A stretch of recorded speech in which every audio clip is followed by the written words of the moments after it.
Bismillahirrahmanirrahim. Assalamualaikum warahmatullahi wabarakatuh. Alhamdulillahirabbil alamin.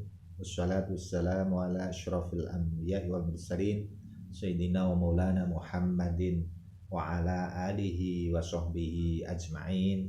Amma ba'du. Seluruh mas santri yang dirahmati Allah Subhanahu wa taala, alhamdulillah pada hari ini kita bisa dipertemukan kembali dalam kajian kitab Safinatus Shalah. Kesehatan kita semoga senantiasa tetap terjaga sehingga kita bisa melaksanakan aktivitas keseharian kita dengan sebaik-baiknya. Sholawat serta salam juga kita haturkan kepada contoh terbaik buat kita semua, Nabi besar Muhammad Sallallahu Alaihi Wasallam. Seluruh mas santri yang dirahmati Allah Subhanahu wa taala, sampailah kita pada syarat sholat, syarat sahnya sholat yang kelima. Baik, langsung saja kita bacakan. Bismillahirrahmanirrahim. Al-khamisu, utawi syarat sahnya sholat yang kelima, iku istiqbalul qiblati, madhep kiblat. Jadi menghadap ke kiblat. Bisodri fil qiyam, kelawan dodone kita, dodo kita. Bisodri fil qiyam, ari kalane kita berdiri, ari kalane ngadeg istiqbalul kiblati, yaiku ngadep kiblat, bisodri kelawan dodo fil qiyami ing dalem ngadeg, wal qu'udi lan ing dalem lungguh. Jadi ketika dalam posisi berdiri ataupun duduk itu dada kita harus menghadap ke kiblat. Wa bil mangkibaini wa mu'dhamil badani fi ghairihima, wa bil mangkibaini lan kelawan pundak lorone wong. Jadi pundak, dua pundak kita wa mu'dhamil badani lan ake-ake saka badan kita, jadi sebagian besar dari tubuh kita, fi ghairihima ing dalem sak liyane ngadeg lan lungguh gitu. Jadi misalnya dalam posisi ruku, ketika dalam posisi ruku maka yang menghadap kiblat adalah dua pundak kita dan kebanyakan dari tubuh kita gitu, itu menghadap ke kiblat. Illa idastadda al-khaufu, kejaba ari kalane banget al-khaufu anggone wedi karena ketakutan, kecuali kalau ketakutan ini bisa dalam posisi yang berbeda. Itu kalau dalam posisi ketakutan. Al-mubahu kang den wenangake, misalnya dalam kondisi ono bahaya, misalnya bahaya apa misalnya ada dalam kondisi rasa takut terhadap bahaya atau apapun lah yang dikhawatirkan akan mengenai dirinya, maka kemudian ya bisa saja kemudian tidak harus menghadap ke kiblat. Walam yumkinhu lan ora mungkinake ing wong apa al-istiqbalu oleh ngadep kiblat. Fayusolli mongko salatu sapa man sing ora kongang ngadep kiblat mau, kaifa amkanahu, kelawan kepiye anggone kongange. Jadi sebisanya, itu maksudnya sebisanya. Jadi bisa dalam posisi rebahan, dalam posisi dalam posisi melumah ya. Jadi bisa dalam posisi apapun ketika memang tidak memungkinkan untuk menghadap ke kiblat. Wala i'adata alaihi, wala i'adata lan ora baleni ilaihi maring oleh ngadep kiblat. Jadi syarat sahnya sholat yang kelima perlu diingat adalah menghadap ke kiblat. Asadisu utai syarat saya sholat kang kaping 6. Syarat yang keenam yaitu ayakuna al musalli. Ayakuna yen to ono sopo al musalli wong kang sholat iku musliman, wong kang Islam. Jadi orang yang sholat itu adalah orang Islam, itu sebagai syarat yang keenam ya. Syarat keenam harus muslim, muslimah ya, harus orang Islam. Asabi utai syarat kang kaping 7 iku ayakuna akilan ing yen to ana sapa musolli, sapa wong kang salat ana iku akilan, duwe akal, tegese waras, ora gendeng, ora edan, ora gek turu. Jadi akilan harus berakal. Fal majnunu mongko utahi wong edan wasobiyu lan bocah cilik, isih bocah cilik urung baligh, alladzi lam yumayiz, bocah cilik alladzi lam yumayiz kang hurung tamyiz, kang hurung bisa mbedakake. Ala becik kang hurung iso mbedakake rukun wajib haram lan lintu-lintune. La sholata alaihima mongko ora kewajiban sholat alaihima tumrap wong kang gendeng wasobyulan bocah cilik sing urung baligh. Wala tasihu lan ora sah apa minhuma, wala tasihu lan ora sah sholate wong gendeng lan wong sing wong gendeng karo sobyu alladzi lam yumayiz, bocah sing urung iso mbedakake bener salah, urung iso mbedakake rukun wajib. Urung baligh ya. Itulah sholat alima wala tasihu minhuma, ora sah sholate wong edan, wong gendeng. Atsaminu saiki syarat sing kaping 8, syarat sae sholat.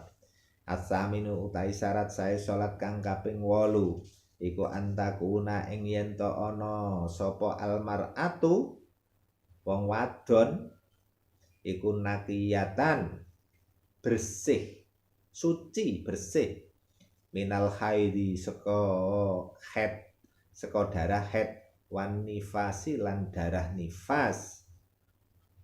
Jadi syarate wong sing sholat kuwi nek saka wong wadon yaiku kudu suci saka haid utawa saka nifas. Fal haidu utawi wong kang haid, wan nufasau lan wadon kang lagi nifas iku la tasihu ora sah sholatuhuma, sholate karone wong kang haid lan nifas. Wala qadha alan ora wajib qadha, ora wajib baleni, ora wajib mengqadha alaihima ing ngatasé karone haid lan nufasa, wong wadon sing lagi haid utawa nifas.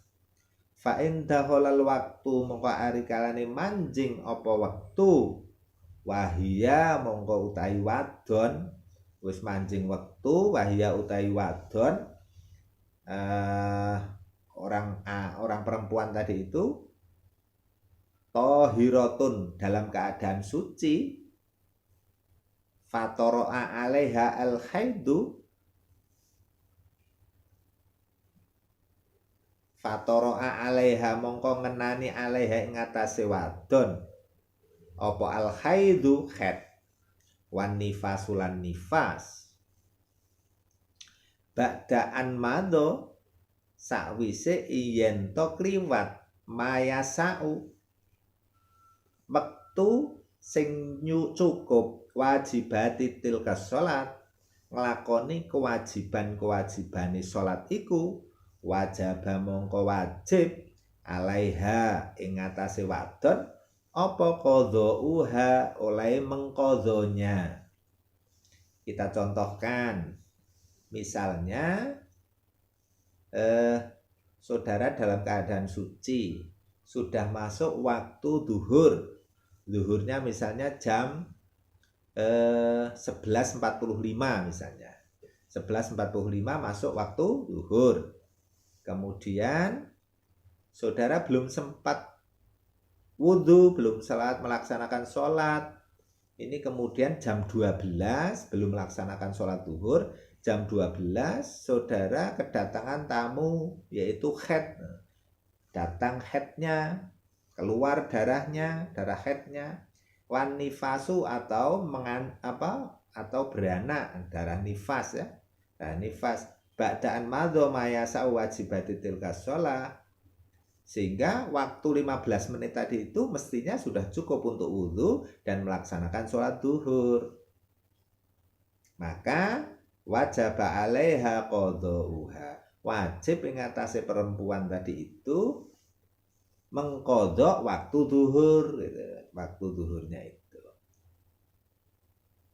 Wa idza anqata al-haidu wan nifasu walam ya'ud fa in kana fi faqti subhi awil dhuhri awil maghribi walau baqiya minhu qadru ma yasa'ullahu al akbar ma yasa'u Allahu akbar wajaba qada'u dzalikal fardhi. Nah, begitu.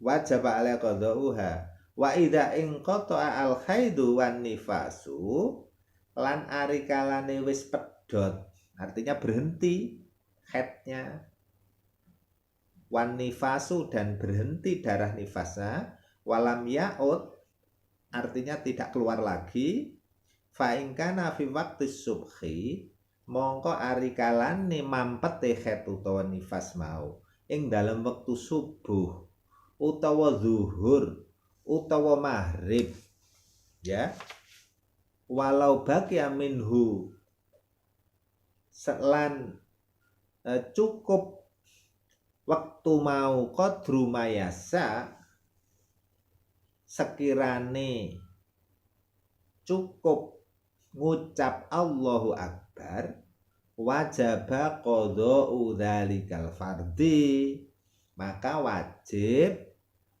qadha fardu sing ditinggal mau.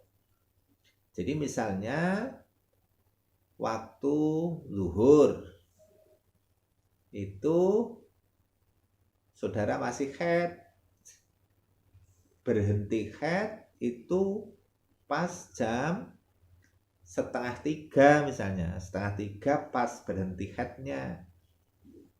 Berarti 2:30 itu masih waktu duhur. Nah, tetapi saudara belum mandi, belum mandi besar. Maka setelah mandi saudara tetap harus mengqadha sholat duhurnya karena berhentinya itu di waktu zuhur. Nah, waktu sebentar sekalipun asal belum masuk asar berarti zuhurnya itu kewajiban untuk mengqadha. Jadi batas waktunya apa? Cukup untuk membaca Allahu Akbar.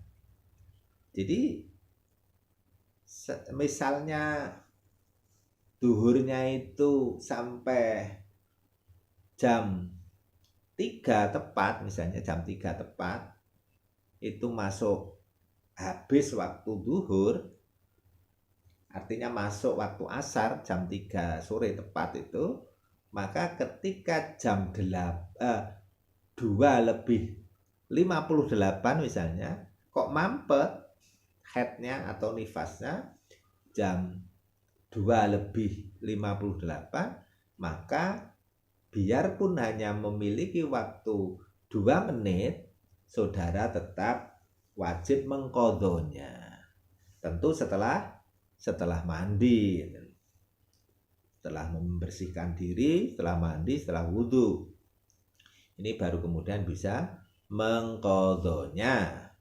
Wa in kana fi faqtil asri lan senajan ana ing dalam waktu asar awil isya utawa waktu isya walau baqiya minhu lan lamun to tetep minhu saka wektu mau qadru mayasau sekirane wektu kang nyukupi Allahu Akbar ya lafal Allahu Akbar ngucap Allahu Akbar. Jadi baik waktu asar, waktu isya itu ya tetap saja sepanjang memiliki waktu biarpun hanya 2 menit misalnya ya tetap wajib mengqadhonya. Qadru ma yasa'allahu akbar wajib qadha wa hadalikal fardhi walladzi qablahu wa huwa adz-dzuhru awil maghrib walladzi qablahu lan uga wektu sadurunge isya karo asar. Saurunge isya itu berarti maghrib. Sadurunge asar itu berarti itu zuhur.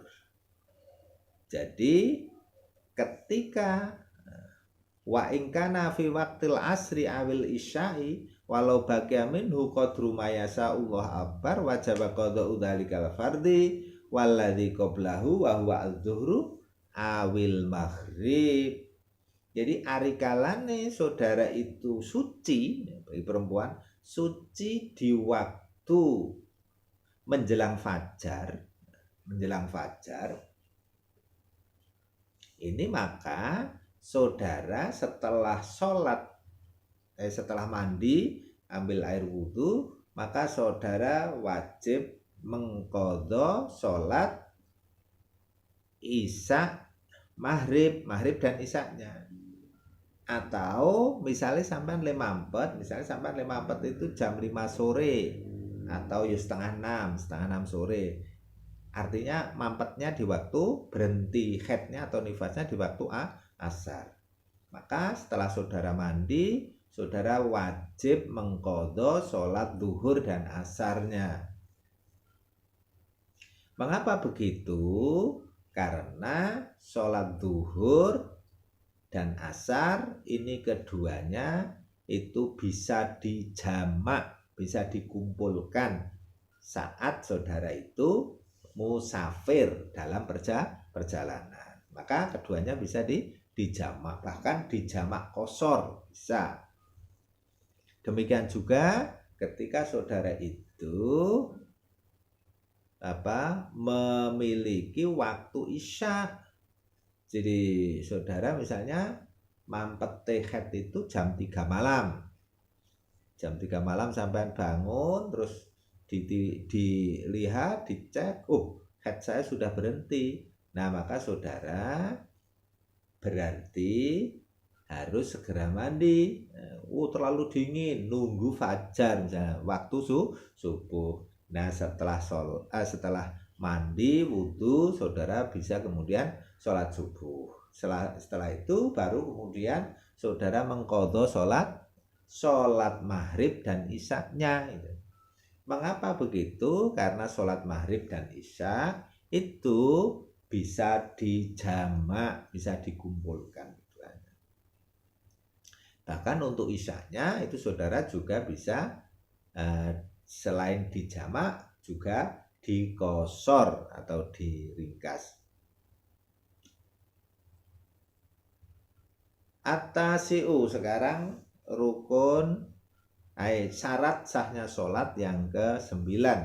Ayat takida ing yento nekotake yakinake annas sholata sak temene sholat al-mafrudata kang fardu alati yusalliha alati sholat yusalliha kang sholat sapa wong ha ing wektu sholat fardun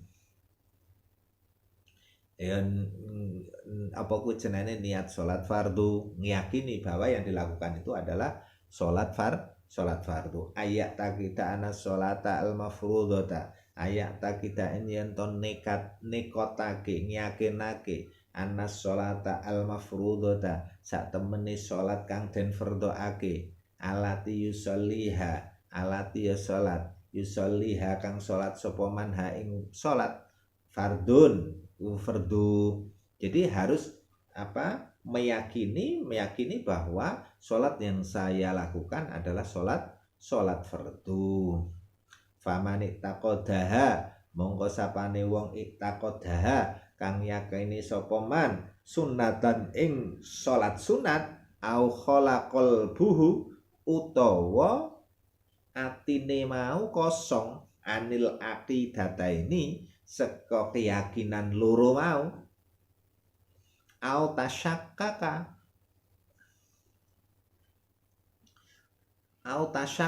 utawa ragu fil fardhiyati ing dalem salat fardu ing dalem kewajibane mau lam tasikha mongko ora dadi sah apa salatuhu salate wong. Jadi ketika sholat tidak meyakini bahwa yang dilakukan itu adalah sholat fardu, maka sholatnya itu tidak sah. Jadi harus diyakini, dipercayai bahwa yang dikerjakan sholatnya itu adalah merupakan sholat fardu. Sehingga kalau dalam hatinya itu tidak meyakini bahwa itu sholat fardu atau bahkan kemudian mengatakan oh itu sholat sunnah, itu maka sholatnya tidak sah. Jadi tidak sah. Jadi harus diimani, diyakini di dalam hati bahwa sholat yang dilakukan itu hukumnya fardu. Al-ashiru utawi syarat sae sholat kang kaping 10 iku allayak takida ruknan ing yen to ora nekodake ruknan ing rukune salat min arkaniha saka pira-pira rukune salat sunatan ing kesunatan.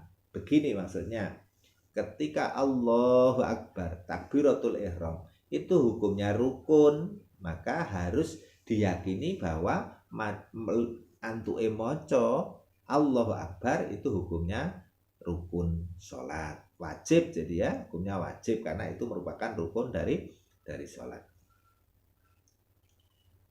Allah ya'taqida ruknan min arkaniha sunnatan, sehingga tidak boleh kalau kemudian saudara itu meyakini bahwa hal yang rukun itu sak temene ming sunnah misalnya, tidak boleh.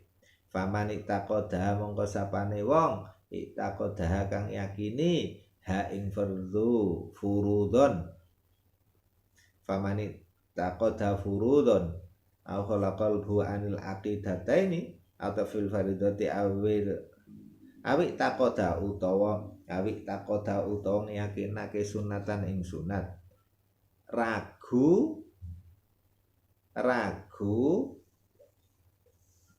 tasyakkaka ragu utawa atine kuwi ya mamang iki fardu apa wudu to fil fardiyati awi taqada sunatan utawa malah duwe penyono bahwa salat fardu kuwi hukume sunah misalnya min sunanis shalah iki salat sunah padahal janjane salat fardu iku fardhon sohat salatuhu khalaqal bu anil aqidati aw tasyakkaka fil fardiyati awil taqada sunnatan min sunanis shalah fardhon sohat salatuhu. Oh ngene lamun to sliramu itu duwe iktikad, duwe keyakinan bahwa ketika melaksanakan sholat sunnah itu dianggap fardu. Layak takida ruknan min arkani hasunnatan faman ittaqadha furudun aw khalaqal bu anil aqidataini aw tasyakkaka fil fardiyati awi ittaqadha sunnatan min sunanis sholati fardhon sohat sholatuhu. Sapane wong ittaqadha kang yakini fardu ing perkara kang fardune salat au khalaqal bu utawi sepine atine wong anil aqidataini saka akidah loro au tasyakkaka utawa ragu fil fardiyati ing dalem salat fardu awi taqada sunnatan utawa ngiyakini salat sunah min sunanis shalah saka pira-pira salat sunah fardhon ing fardu sohat salatuhu. Jadi aku salat zuhur misalnya gitu ya, aku aku sholat fardu, sholat duhur, padahal sholat sunnah dikira sholat fardu. Kalau demikian itu sah sholatnya, artinya tidak perlu diulang. Misalnya sholat sunnah qobliyah subuh misalnya. Nah saudara itu kadung ning keyakinannya aku tak sholat subuh, sholat fardu subuh, tiba-tiba baru melakukan sholat sunnah, itu tidak usah diulang sholatnya. Jadi sudah cukup. Seluruh mas santri yang dirahmati Allah Subhanahu wa taala, demikianlah kajian kita Safinatus Shalah pada hari ini. Marilah kita tutup dengan bacaan kafaratul majlis. Subhanakallahumma wa bihamdika asyhadu an la ilaha illa anta astaghfiruka wa atubu ilaik. Ihdinas siratal mustaqim. Assalamualaikum warahmatullahi wabarakatuh.